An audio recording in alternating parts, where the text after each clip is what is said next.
மக்களே வணக்கம்.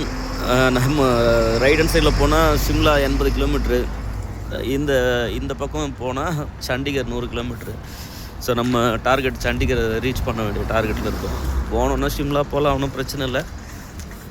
வேணாம், ஏற்கனவே போன இடம் தான், அது நம்ம பார்த்துட்டோம், நல்லா எக்ஸ்ப்ளோர் பண்ணியாச்சு.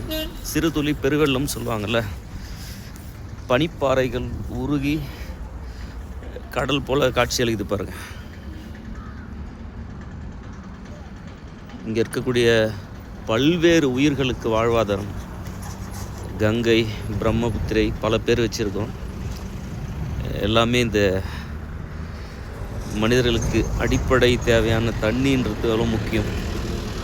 இந்த பனிப்பாறைகள் துளி துளியாக ஒரு கடல் போல் இருக்கிற காட்சியை தான் நம்ம பார்த்துட்ருக்கோம். சரிங்க மக்களே, உங்கள் நேரத்துக்கு நன்றி.